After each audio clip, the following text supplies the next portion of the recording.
میں آپ کو اپنے گھر کی بتا رہا تھا، ایک بچہ مجھے ملنے آیا، کہنے لگا جی میں نے پورے پاکستان میں ٹاپ کیا ہے ایف ایس سی میں، اور کنگ جو ٹاپ کرتے ہیں وہ کنگ ایڈورڈ میڈیکل یونیورسٹی میں جاتے ہیں، تو 2 دفعہ میں خودکشی کی کوشش کر چکا ہوں، پلز کھائیں، گولیاں، لیکن وہ زندگی تھی، بچ گیا۔ میں نے کہا بیٹا تو چھوٹا سا ہے، تو نے یہ خودکشی کی کیوں یہ تو نے قدم اٹھایا؟ کہا جی میرے امی اور ابو اتنا لڑتے ہیں کہ ڈسہارٹڈ ہو کر میں 2 دفعہ خودکشی کی کوشش کر چکا۔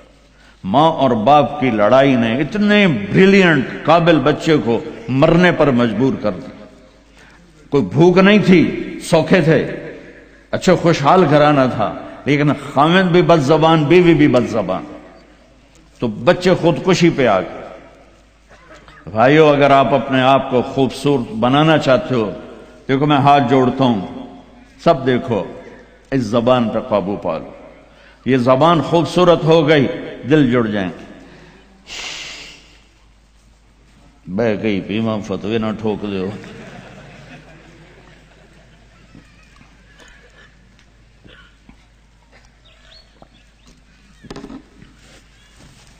ہماری ایک دھوبن تھی ماسی شریفہ، 85 میں بیچاری فوت ہوئی، چھوٹا قد تو بڑی لڑاکی۔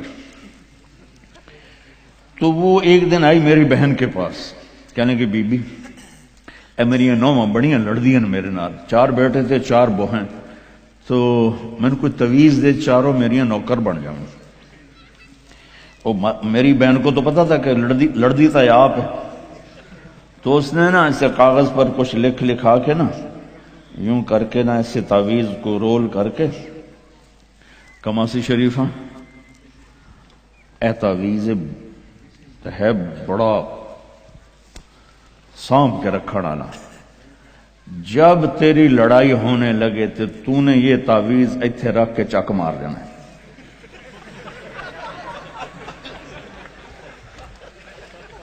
میری بہن نے کیا طریقہ استعمال کیا، ماسی شریفوں کو چپ کروایا۔ اب تعویذوں کا بڑا مانتے ہیں ہمارے دیہاتوں میں، تو وہ ہفتے بعد آ گئی، کہنے کہ بی بی تو بڑا چنگا تعویذ دیتا ہے، میری تو ساری لڑائی ختم ہو گئی، کیونکہ ماسی شریفہ چپ ہو گئی۔ تو میں نے یہ 2 تعویذ بنائے ہیں، ایک آپ مستورات لے لو، ایک آپ لے لو، جب لڑائی ہو تو چک مار کے بہ گئے کرو، آپ کی لڑائی ختم ہو جائے گی۔ ہائے ہائے، ارے میرے بھائی، قربان جاؤں اہل بیت کے اخلاق پر۔ امام زین العابدین کو گالی دینا نبی کو گالی دینا ہے۔ حضرت حسین جن سے نسل چلی، ان کو ایک آدمی نے گالیاں دی ننگی، وہ یوں منہ کر کے بیٹھ گئے۔ ہائے ہائے ہائے ہائے، اس نے سمجھا کہ ان کو پتہ نہیں میں ان کو گالیاں دے رہا ہوں، تو وہ ادھر سے اٹھ کے سامنے آ کر کہنے لگا ایاک آنی، اور میں تینوں گالا کر رہے ہیں۔ آپ نے فرمایا وعنک اغضی، اور میں بھی تجھے ہی معاف کر رہا۔ تو ایک دم قدموں میں گر کے پاؤں چومنے لگا کہ بے شک آل رسول کے اخلاق ایسے ہی ہوتے ہیں۔ میرے بھائیوں، اپنے گھروں کو اپنے نبی والی زندگی پہ لاؤ۔ میرا سر میرا ساتھ نہیں دے رہا، میں تفصیل ویسے بھی نہیں ہو سکتی، اشارہ کر رہا، اپنے نبی کی زندگی پڑھو، اپنے نبی کی زندگی پڑھو کہ آپ نے اپنے گھر کو کیسے چلایا، کس طرح آپ نے 11 گھروں کو نبھایا۔ 2 مہینے چولہا نہیں جلتا تھا اور بیویاں قربان ہو رہی ہیں، یہاں سب کچھ دے کر پھر بھی لڑائیاں ہیں، بچے برباد ہو رہے ہیں، نسلیں برباد ہو رہی ہیں، چھوٹی چھوٹی باتوں پر اڑ کر۔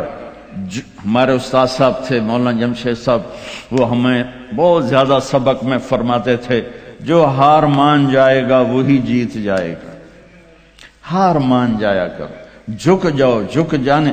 میرے نبی نے فرمایا جو جھک گیا اور معاف کر گیا، میں گارنٹر ہوں اگر اس کی عزت کم ہو تو مجھ سے آ کے لے لے۔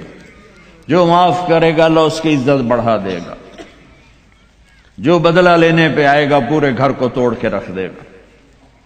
یہ چند روزہ زندگی ہے، میرے نبی کی 2 سنتیں لے لو، ایک زبان پہ قابو، یہ اس زبان پہ قابو پا لو، اس زبان پہ قابو پا لو، اس زبان پہ قابو پا لو، تو آپ کے گھروں کے 90% مسائل ختم ہو جائیں گے۔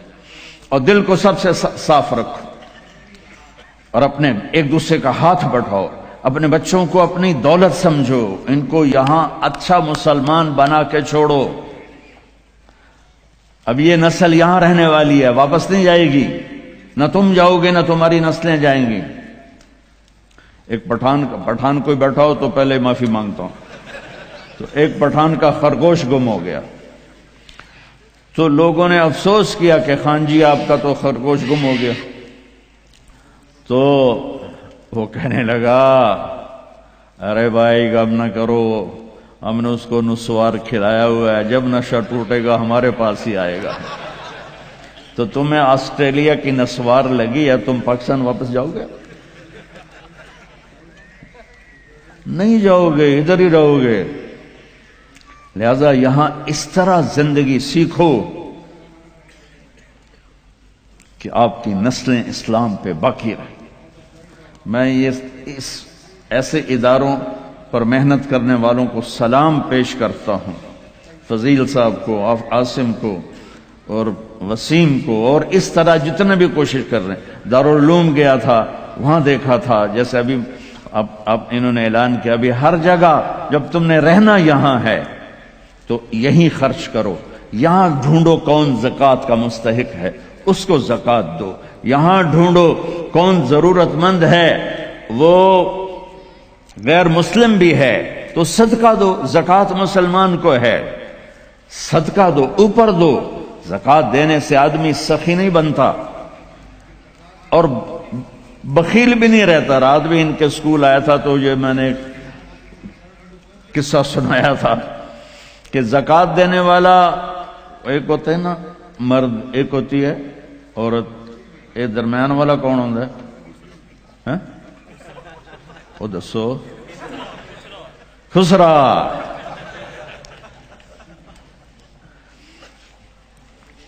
تو زکوٰۃ دینے والے جو ہوتے ہیں نا وہ بخل سے نکل آتے ہیں، سخاوت میں جاتے نہیں تو وچکارلے بڑھ جاتے ہیں۔